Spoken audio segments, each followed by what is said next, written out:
네, 안녕하십니까. 안녕하십니까. 네. 사이코 드라마라는 책을 네. 스포 이제 해제하고 네. 정말 그 처음부터 끝까지 자유롭게. 내용을 다 담아서 네. 얘기하는 시간을 가져보려고 하는데요. 네. 이게 책을 보면 상담사는 상담사대로 그리고 네. 내담자는 내담자대로 네. 이게 어디까지가 정말 상담인 거지 맞아요. 어디까지가 네. 무리수인 거지 하는 그렇죠. 혼란이 있을 것 같아요. 네네네. 그러니까 그러한 부분들을 명확하게 네. 짚어보는 시간이라고 보면 될 것 같아요. 네. 그래서 인터뷰 형식이 아니라 자유롭게 대화, 이 아. 책에 대한 대화를 하는 형식으로 네, 좋습니다. 해보려고 하는데 네. 일단 이 책의 결말이 네. 꽤 인상 깊습니다. 혹시 그렇게 설정을 하신 이유가 있을까요? 원래는 이제 주한을 죽이려고 했었는데 주한이 이제 자괴감에 빠져서 이제 죄책감이나 이런 것 때문에 자살을 하는 식으로 결말을 내려고 했었어요. 근데 그 과정에서 제가 이제 로어의 미제렐의 작품을 이제 보게 됐고 거기에서 영감을 받으면서 향나무는 나를 치는 도끼날에도 향을 묻힌다라는 그 제목에 매료가 되면서 아 이런 사람으로 만들고 싶다라는 생각을 좀 했던 것 같아요. 그리고 이제 예주 자체도 주한이 죽는다고 해서 해피해질까? 거기서 과연 벗어날 수 있을까? 오히려 더 이중으로 심리적으로 무게를 느낄 것 같아요. 내가 그렇죠. 사람을 죽였다라는 생각도 들게 될 것 같고, 그래서 그거는 원하는 결말이 아닌 것 같다라는 생각을 해서 이제 결말을 이제 바꾸게 된 거죠. 그리고 사실 반전의 반전 이거는 되게 공들여서 쓴 거거든요. 왜냐면 이제 보통 반전을 쓰기가 되게 어렵잖아요. 너무 짐작하기가 쉽고 요즘 이제 워낙 반전도 많이 나와 있고 그래서 예상 못하는 반전을 쓴다는 거는 너무 어렵고 이제 그러다 보니까 이제 좀 어려웠었는데. 그래도 다행이라고 하면 다행인 게 거의 대부분의 독자들이 깜짝 놀랐다. 아하. 그래서 결국 다 읽고 다시 읽었다 이런 얘기를 하시더라고요. 그래서 그게 반전의 매력이기도 네, 하죠. 그렇죠, 그렇죠. 네. 그래서 그거는 성공했구나 이런 생각을 했습니다. 처음에는 아예 죽여버리려고 네, 했어요. 정말 죽여보려고 했어요. 했군요. 네. 아하, 그렇구나. 네. 다행이네요. 네, 네, 다행인 것 같습니다. 지금 결말 그래서 전 좋아해요. 네, 네. 뭔가 모두가 어느 정도의 안정감을 찾는 네. 그런 결말이라고 느껴져서 네. 좋았습니다. 네. 그 상당 이 소설의 시작 부분부터 해가지고 차근차근 얘기를 해보면 좋을 것 같아요. 네, 좋습니다. 상담의 구조와 네. 관련된 이야기를 했는데 음. 상담사한테는 이게 되게 고민인 부분이거든요. 그렇죠. 예. 돈은 의지예요. 그래서 무료 상담은 그 효과적인 어떤 상담의 효과를 내기가 어렵죠. 쉽지가 않아요. 그래서 이 돈을 네. 인질로 잡고 이 돈 내가 가지고 있어 변화할래 안 할래 그렇죠, 물론 그렇죠. 이렇게까지 깜짝이지 않지만 네, 그렇게 하는 하나의 네. 장치거든요. 그렇죠. 한데 언제나 딜레마인 것은 맞아요. 정말 의욕은 아주 큰데 돈이 없을 수도 기회가 안 있고. 돼서 그쵸. 그러니까 네. 금전적인 이 기회가 안 돼서 황금 시기를 놓쳐버리는 경우들이 네. 많아요. 네, 네, 네. 그러니까 이 딜레마를 어떻게 해야 될까를 많은 상담사분들께서도 가지고 고민하시겠네요. 있거든요. 네. 그럴 때 이 주인공 주하는 네, 네. 그래 돈은 받지 않겠다 네. 하고 상담을 해주겠다라고 하잖아요. 그 상담사는 작가로서 보시기에는 어떠신가요? 일단 제가 이제 제 상담 경험에서 출발을 했다 그랬잖아요. 근데 제가 찾아가서 교수님한테 상담을 해달라고 했을 때 교수님은 이제 해주셨거든요. 그것도 이제 2년 반 동안. 제가 나중에 계산해 본 적도 있어요. 이걸 만약에 교수님한테 제대로 상담료를 냈으면 어마어마한 돈을 냈어야 되는 거구나. 매주 받으신 건가요? 매주 받았죠. 그럼 몇 천만 원인데요. 그러니까요. 그래서 되게 은인이라고 생각을 하고 했는데, 그래서 학생이기 때문에 이제 또 교수니까 그냥 단순한 상담소를 차리고 있는 상담자가 아니라 또 교수고 또 학생이고 이런 관계이기 때문에 그래서 미묘하게 무료로 할 수도 있겠구나. 왜냐면 제가 이제 경험을 했으니까 그런 가능성을 이제 설정을 할 수 있었던 거죠. 근데 실제로는 당연히 말씀하신 대로 돈을 내야지 효과도 있고 그게 맞는 것 같아요. 네. 또 의지도 갖게 되는 것도 맞고. 설령 이 책을 보면서 네. 대학 교수님한테 가면은 무료로 공짜로 된다더라. 아닙니다. 대학생들이 많아지면 그것도 안 됩니다. 그 대학교마다 대학 상담센터가 있습니다. 그렇죠, 거기서, 있죠. 네, 거기서 무료 상담이나 네. 심리 검사 받으실 수 있으니까 그거를 꼭 활용을 해주시기 바라고요. 네. 네, 어쨌든 진행이 되는데 네. 이 내담자의 마음은 콩밭으로 가 있잖아요. 그렇죠. 네. 처음부터 아예. 네, 상담사에게 상담을 네. 받고자 하는 게 아니라 아니었죠. 어떤 전략으로서의 네. 행위였기 때문에 이런 내담자를 상담사로서 만난다면은 어떨 것 같으세요? 이 관점을 상담사로 했었으니까. 너무 당황스러웠을 것 같고요. 그 다음에 저는 주한보다 훨씬 더 흔들렸을 것 같아요. 주한은 그래도 원래 좀 그래도 평온하고 이제 평정을 잘 찾는 사람인데도 그렇게 어마어마하게 흔들리는데, 만약에 저 같은 사람이면 그냥 처음부터 막 갈 때처럼 어마어마하게 흔들리지 않았을까 이런 생각을 합니다. 그래서 저는 그냥 다른 상담사한테 보내거나 그러지 않았을까 그런 생각을 해요. 아마도 그랬으면 예주의 반응은 네. 협박을 했을 것 같아요. 그쵸. 네, 자살을 하겠다, 그쵸. 하겠다라든지 등등으로 협박을 했을 텐데. 그 방법밖에 없었겠죠, 네. 그때는. 근데 정말 상담사로서 그런 상황이 닥친다고 한다면 네. 그땐 정말 끊어야 될 때거든요. 그쵸, 네. 그쵸. 오히려 거기에 끌려다니기 시작하면 네. 두 사람 모두에게 다 망가지는 파괴적인 거죠. 관계가 그쵸. 되어버려요. 네네네. 네, 해서 참 어려운 내담자다. 맞아요. 네. 싶고 네. 상담사로서의 느낌을 얘기하자면 되게 의문스러움이 계속 있었을 것 같아요. 말씀하셨다시피 유혹의 기술은 그쵸.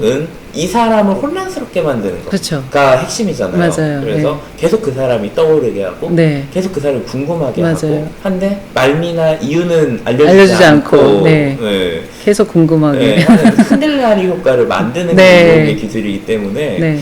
이 내담자가 그렇게 하는 것에서 네. 그렇게 행동하는 이유들을 저는 찾았을 것 같아요. 어떻게 해서 다른 학과 학생이고 네, 그쵸. 내 수업도 듣지 않는 학생인 거잖아요. 근데 나에게 찾아왔을까? 네. 또 시작을 해서 뭔가 그 학교 생활이나 네. 보이는 모습들 네, 그리고 그게 있어요. 그 성적 소수자잖아요. 네, 성소수자 그쵸. 설정인가요? 설정이죠, 그것도. 설정인 네, 거죠. 네. 어쨌든 네. 성소수자라고 네. 이야기를 하고 있는데 그런데 남자 상담사한테 상담을 요청한다는 건 정말 희귀한 경우거든요. 왜냐하면은 꽤 많은 네. 그 레즈비언들은 남성에 대한 적대감이나 두려움을 있죠. 가지고 예. 있는 경우들이 맞아요. 많은데 네. 이걸 단둘이 있는 상담실에서 남자 상담사를 내가 선택한다? 얘는 매우 드문 경우이기 때문에 그렇구나. 만약에 예주가 형아쌤한테 그렇게 접근했다가는 단번에 깨졌겠네요. 목적한 바를 이루지 못했을 것 같아요. 일단 전 숨겨둔 자식은 없고요. 네. 근데 조한도 몰랐잖아요. 숨겨둔 자식은 없을 겁니다. 네. 네. 전 첫사랑이 제 와이프이기 때문에. 아, 네. 네, 계속해서 저는 그 불일치감을 해소하고 이해하는 맞아요. 것이 중요하기 그쵸. 때문에 네. 예주와 그것들을 하는 시간이 꽤 있었을 거예요. 네네네. 그럼에도 불구하고 계속 숨기는 부분들이 있다 그러면 우리의 상담이 지금 옳은 방향이나 치유적인 방향으로 가고 있지 않은 것 그쵸. 같다를 예. 진솔하게 얘기하지 않았을까 네, 네. 싶습니다. 네. 그래서 이거는 개인적인 질문이기도 하고 사적인 질문이기도 네. 한데 학창 시절에 작가님께서는 네. 이 흔들리지 않는 네. 마치 보살 같은 이 마치 거울 같은 네, 네, 이 네. 상담사의 네. 인간적인 면모를 굉장히 바라셨던 것 같아요. 그런 것 같아요. 네, 네. 그래서 이 사람이 실제 인간적인 면모나 이런 게 있으면 나 역시도 흔들리지 않고 마치 완벽해서 네. 내가 들어갈 틈은 없는 것 같은 이 사람에게 나 역시도 중요한 자리를 하고 있을 수 있겠다. 이것이 그 작가님에게도 꽤나 중요한 그 치유적 이슈인 것 같은데 네네네. 주안을 그렇게 설정하고 쓰시는 과정이 음. 괴로우셨을지 재밌으셨을지 궁금해요. 와, 그런 생각은 안 해본 것 같아요. 근데 쓰면서 오히려 약간 불쌍한 느낌도 있었고요. 아하. 정말 괴롭겠다 이런 생각도 많이 했고, 이렇게까지 해야 되나? 그러니까 왜냐면 괴롭히는 거니까 진짜로. 그래서 이렇게까지 흔들면 정말 안 넘어갈 사람이 없을 것 같은데 진짜 괴롭겠다. 근데 그럼에도 끝까지 어쨌든 붙들고 가려고 하는 그 마음? 그런 것들을 저는 높이 봤던 것 같고, 그것만큼은 그래서 끝까지 유지를 해주고 싶었거든요. 그래서 마지막에 그래도 마지막 선은 넘지 않는 이제 그런 식으로 이제 갔던 거죠. 그럼 맨 처음에 설정할 때는 네. 약간 마지막 선까지 그것도 생각했었어요, 네, 솔직히. 넘어버리는 식으로 생각을 하셨겠네요. 네네. 그럼 이제 올드. 아니, 그리고 솔직히 말하면 약간 거기까지 갔으면 솔직히 넘어가지 않을까, 대부분의 사람은. 그렇죠. 거기까지 갔으면. 그러니까 그 초반에 끊던지 그렇지 않으면 그 정도까지 갔으면 대부분의 사람은 넘어갈 거라고 저는 생각을 하거든요. 근데 이제 그거만큼은 이제 지켰던 이유는 이제 그럼에도 불구하고 뭔가 마지막 예주한테도 희망인 것 같거든요. 왜냐면 그거마저 넘어졌으면 이제 예주한테는 정말 아무 희망도 없었을 것 같은데 그거만큼은 지켜주고 싶었다는 게 있었던 것 같아요. 그렇죠. 그러면 이제 읽는 독자들의 입장에서도 마지막이 뭔가 좀 후련하다기보다는 네. 이제 어떡하지? 가 맞아요. 됐을 것 같기는 해요. 맞아요. 그냥 죽였으면. 죽이거나 아니면 네. 두 사람 간에 정말 성적인 네, 관계가 있거나 맞아요. 네. 이래버리면 이제 문제가 또 커지는 거니까. 그렇죠. 그 예주는 네. 초반 그러니까 그 초기에도 그 의붓아버지에게 성폭행을 당했던 캐릭터잖아요. 네네네. 그 설정을 네. 잡으신 데에는 네. 어떤 이유가 있을까요? 이걸 여쭤보는 이유는 네. 흔한 그 의붓아버지에게 성폭행을 당한 피해자와는 네. 받아들이고 생각하는 그 마음의 흐름이 꽤 달라요. 네. 뭔가 그 사람이 일반적인 네. 가해자 그리고 나는 피해자로서 그 사람을 막 좀 원망하거나 네. 하는 게 가장 표면적인 층에서 있는 경우가 많은데 예주는 그렇지 네. 않잖아요. 네네네. 이것도 블러핑인가? 아. 아니면 이거는 예주의 진심인가? 그러니까 궁금해지더라고요. 그러니까 사실 그러니까 제가 완전히 예주가 될 수는 없으니까, 왜냐면 저는 그런 경험이 없으니까 완전히 똑같이 진짜 그랬겠구나 이렇게 생각은 못 하겠는데, 제가 그냥 이렇게 들어갔을 때 내가 예주라면 어땠을까 하면서 이제 예주의 이야기를 이렇게 들으면서 쓰는 거잖아요. 이제 그런 입장에서는, 왜냐면 그 전에 아빠랑 너무나 관계가 좋았었으니까, 그래서 그게 무너지는 게 너무 슬펐고, 그리고 인정하고 싶지 않았던 것도 있었던 것 같아요. 내가 당하긴 건 사실이긴 사실인데 이거는 뭐 어떤 다른 이유가 있을 거야 라든지 이런 식으로 이렇게 변명을 하면서 내가 갖고 있었던 그 아버지 이미지를 완전히 무너뜨리면 내가 다 무너질 것 같으니까, 아, 우리 아빠가 원래 이런 상황이 아니었으면 아니었을 거야, 이런 거를 지키고 싶었지 않았을까, 저는 이제 그런 생각을 하면서 썼거든요. 근데 실제로 이제 워낙 이제 많은 내담자들 만나셨으니까 만약에 정말 그런 경우라면 대부분의 사람들은 이렇더라, 이런 거는 제가 없었으니까 잘 몰랐던 것 같아요. 네.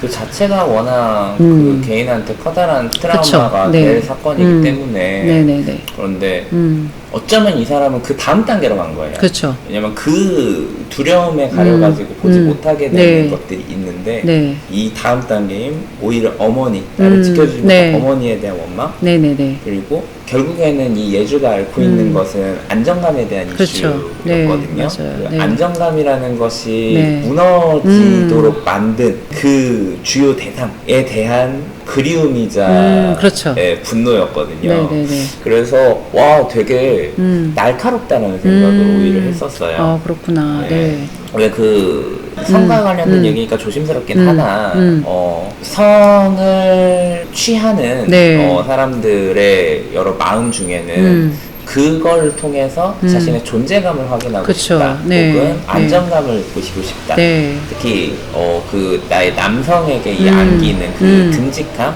이러한 것들을 네. 채우고 싶은 욕구가 그쵸. 있는 거거든요. 그래서 그것이 의붓아버지요, 그렇게 됐다면 예주는 꽤나 깨어있는 사람이다.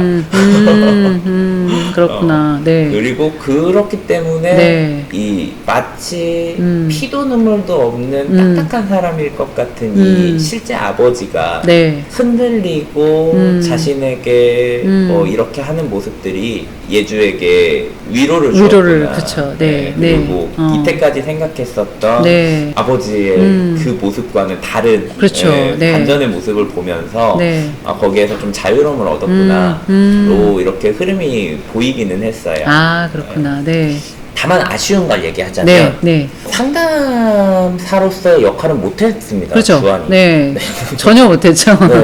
네. 저 구조화부터 잘못했고요. 그러니까요. 처음부터 잘못했고. 네. 그 만약에 구조화가 그렇게 됐다면 그 중간 과정에서도 진솔성을 발휘를 했었어야 돼요. 혹은 리퍼라도 했었어야 그쵸, 되는데 예. 계속 이렇게 붙잡고 가고 하는 모습이 보였고 마지막에 무너지는 모습은 네. 정말 상담사의 모습으로서는 X거든요. 그쵸, 최악이죠. 네. 그들의 관계를 치유한 건 이들이 정말 부녀 관계였기 때문에 맞아요. 예, 네. 그리고 서로가 서로를 무의식적으로 그리워하는 상태였기 네. 때문에 가능한 네. 것이. 그러니까 사실 끌림이나 아니면 그 주한 자체가 원래 다른 상담이었으면 그러지 않았을 건데 더 끌려가잖아요. 그러니까 네. 그것도 사실은 부녀 관계가 아니었으면 그렇게까지는 아니었겠죠. 그러니까 자기는 의식하지는 못했지만 실제로 부녀 관계이기 때문에 뭔가 계속 끌리고 이제 그래서 더 원래 다른 상담이었으면 절대 하지 않았을 행동들을 이제 하게 된 거죠. 그러니까 그렇게 설정을 한 겁니다. 네. 네. 그래서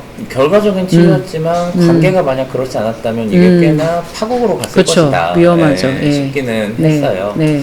그럼 이제 마무리로 네. 주한, 네. 뭐 예주에게 하고 싶은 말이 있다면 한마디씩만 해주시면 좋을 것 같아요. 주한과 예주에게 일단 예주한테는 네 잘못이 아니라고 얘기해주고 싶고 당차게 어쨌든 자기 삶을 계속 개척하려고 했잖아요. 그래서 그 점은 저도 되게 본받고 싶은 점이거든요. 그래서 앞으로는 조금 자유하게 살았으면 좋겠다. 이제 이런 생각을 하고요. 그다음에 주한 같은 경우에는 그냥 고맙다고 말하고 싶어요. 많이 끊임없이 흔들렸지만 그래도 그 마지막을 지켜줬고 그리고 마지막에 어쨌든 예주한테 미안하다라고 하잖아요. 그래서 그렇게 자신의 잘못을 인정하고 약함을 인정해 준 게 굉장히 위로를 저는 받았어요. 그래서 끝까지 버텨준 것에 대해서 고맙다고 말을 하고 싶습니다. 네, 좋습니다. 네. 사이코 드라마라는 책과 관련된 여러 가지 이야기를 나눠봤는데 저도 책의 그 인물들을 네. 좀 더 만나고 네, 이해할 수 있는 시간이 되었던 것 같습니다. 네. 네, 그럼 여기에서 네. 인터뷰는 마무리를 짓도록 하겠습니다. 네, 저도 즐거운 시간이었습니다. 네. 감사합니다. 네, 감사합니다.